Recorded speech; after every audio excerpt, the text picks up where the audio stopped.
Hello friends, let's discuss one more bridge course activity of English standard 10th activity number 35, and the activity is use quotations, idiomatic expressions etc.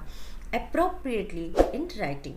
So लेखन करताना योग्य त्या ठिकाणी idiomatic expressions आणि quotations वापरा. Welcome back to my channel English Winglish.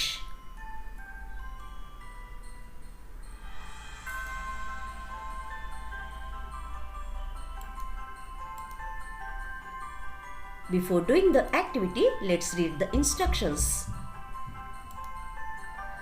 Some examples of quotations, idiomatic expressions are given below. खाली काही idiomatic expressions आणि quotations चे examples दिलेले आहेत. Read them carefully and classify accordingly. ते काळजीपूर्वक वाचा आणि त्याचं classification करा. Try to guess the meaning.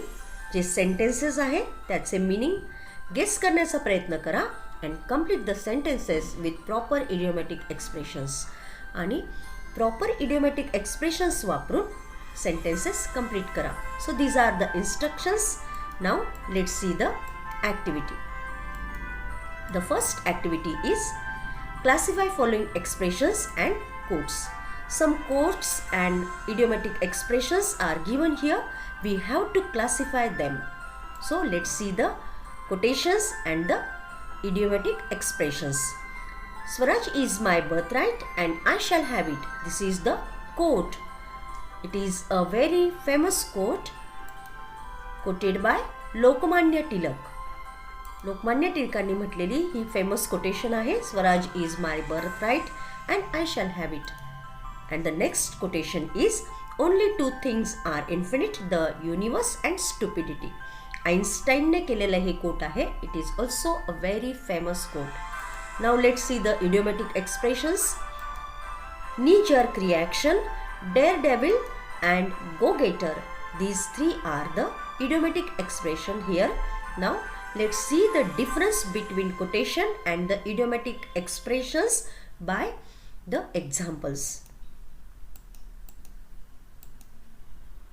Let's see the definition of a quotation.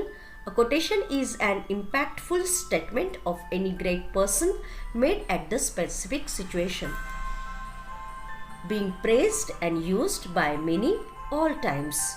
So quotation म्हणजे कुठल्याही थोर व्यक्तीचे एखाद्या विशिष्ट परिस्थितीत लक्षात राहील असे त्याने म्हटलेले म्हणजेच कोट केलेले परिणामकारक वाक्य म्हणजेच quotations. Therefore, a quotation is used in present form like John Keats says, "Beauty is truth and truth is beauty." Quotation हे नेहमी present form मध्ये वापरतात. कोट केलेले sentences हे खूप फेमस असते आणि योग्य त्या सिच्युएशन मध्ये ते वापरले जाते. John Keats a very well known English poet, त्याने केलेलं हे कोट आहे. It is an extract of a famous poem ode to a Grecian earn.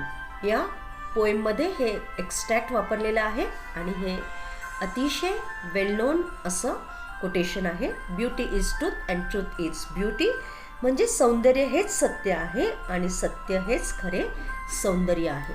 Now let's see the next quotation of Oliver Goldsmith. Oliver Goldsmith says, where wealth accumulates men decay. So त्याने म्हटलेलं हे quote आहे, जिथे संपत्तीचा संचय होतो तिथे main decay म्हणजे पुरुष हे डिके नष्ट होत जातात. म्हणजे अतिसंपत्ती जिथे असेल तिथे पुरुष नष्ट होत जातात किंवा माणुसकी नष्ट होते. So these are the well known quotations and usually common people uses it. So let's see the idiomatic expressions. It is a phrase or a group of words which has a different meaning than the actual words used. Idiomatic expressions म्हणजेच मराठीत आपण ज्याला म्हणी म्हणतो त्या खूप प्रसिद्ध असतात. सर्वसामान्य लोक त्याचा छान उपयोग करून भाषेचं सौंदर्य वाढवतात आणि इंग्लिशमध्ये सुद्धा अशाच प्रकारच्या idiomatic expressions आपण आपल्या रायटिंगमध्ये यूज करून we have to write the sentences or essay or paragraph.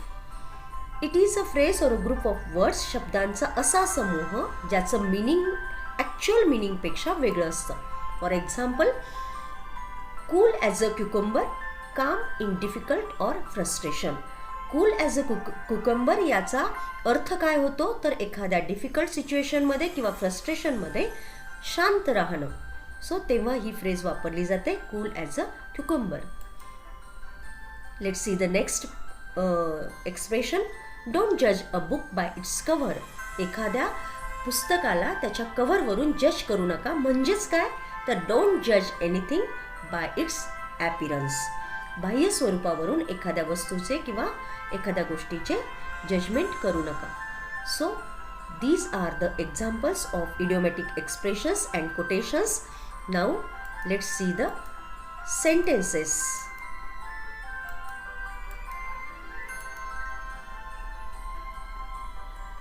Some idiomatic expressions are given here.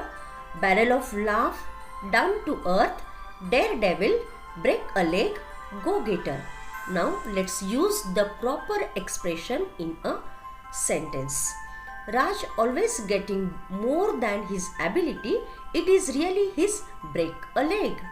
Break a leg याचा अर्थ होतो very good luck. So Raj always getting more than his ability. राजला त्याच्या ॲबिलिटीपेक्षा जास्त मिळतं. So it is his luck.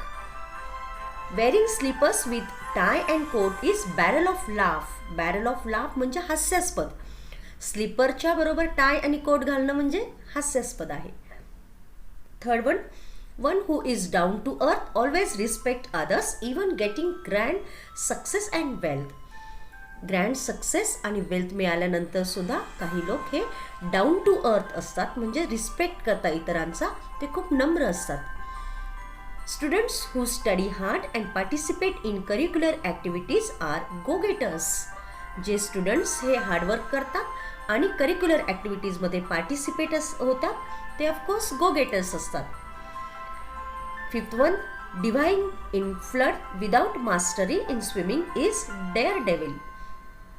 Dare devil म्हणजे अनावश्यक अशी daring करणं. डायव्हिंग इन फ्लड म्हणजे पुरात उडी घेणं. विदाउट मास्टरी इन स्विमिंग, स्विमिंगमध्ये मास्टरी नसताना पुरामध्ये उडी घेणं म्हणजे डेअर डेव्हिल आहे. Now let's see the next activity. Match the following idioms with their appropriate meaning. काही idioms दिलेले आहेत आणि त्यांचे meanings दिलेले आहेत. We have to match them. इथे match करून दिलेले आहेत मी. Barrel of laugh, it means someone who is very funny. खूप मजेशीर असलेला, त्याला barrel of laugh he idiom म्हणतात. Down to earth, a sensible and realistic person.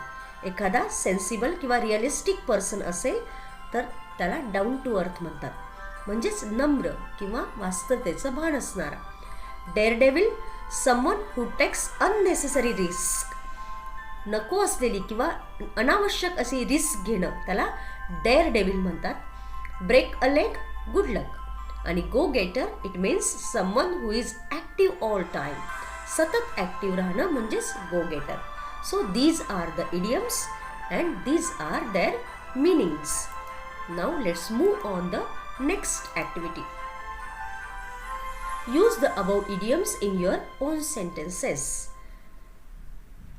काही idioms जे आहेत आपण वरती पाहिल्या त्याचा उपयोग आपल्या सेंटेन्समध्ये करायचा आहे. The clown in the circus is barrel of laugh. सर्कसमधला विदूषक हा barrel of laugh असतो, म्हणजेच एक मजेशीर असतो. Though my neighbor got so many awards, but he is a down to earth. माझ्या नेबरला अनेक अवॉर्ड्स मिळालेले आहेत, जरी मिळालेले असले तरी तो डाऊन टू अर्थ आहे, म्हणजे नम्र आहे. My friend doesn't use mask, he is a daredevil. माझा फ्रेंड मास्क यूज करत नाही, म्हणजे तो डेअर डेव्हिल आहे, म्हणजे अननेसेसरी रिस्क घेतो आहे. Swami is going to appear for an interview. Divya wished break a leg.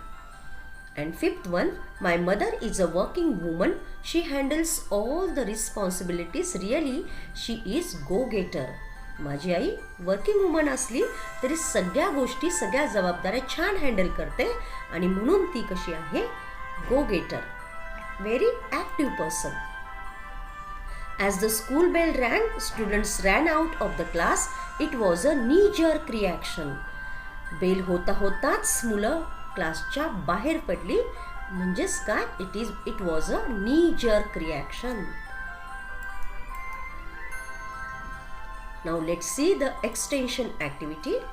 Read any English newspaper and list at least 10 idioms. कुठलाही इंग्रजी न्यूजपेपर वाचा आणि त्यातील 10 कमीत कमी 10 idioms शोधा आणि ते लिस्ट आउट करा, त्याची यादी करा. And try to understand how they are used in sentences. आणि त्या idioms कोणत्या सेंटेन्सेसमध्ये कशा पद्धतीने कोणत्या संदर्भात वापरलेले आहे ते समजून घेण्याचा प्रयत्न करा. Find the idioms from your course book and use them in your sentences. तुमच्या कोर्स बुकमधून काही idioms शोधून काढा आणि त्या तुमच्या सेंटेन्सेसमध्ये लिहा. तुम्ही स्वतः सेंटेन्सेस त्या idioms वापरून तयार करा.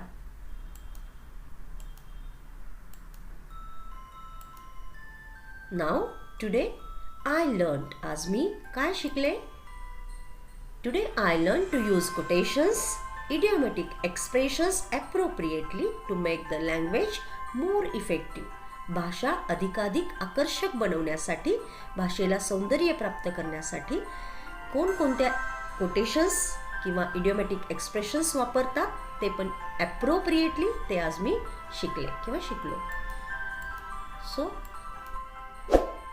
thank you friends. If you like this video, please share to your friends and don't forget to subscribe my channel.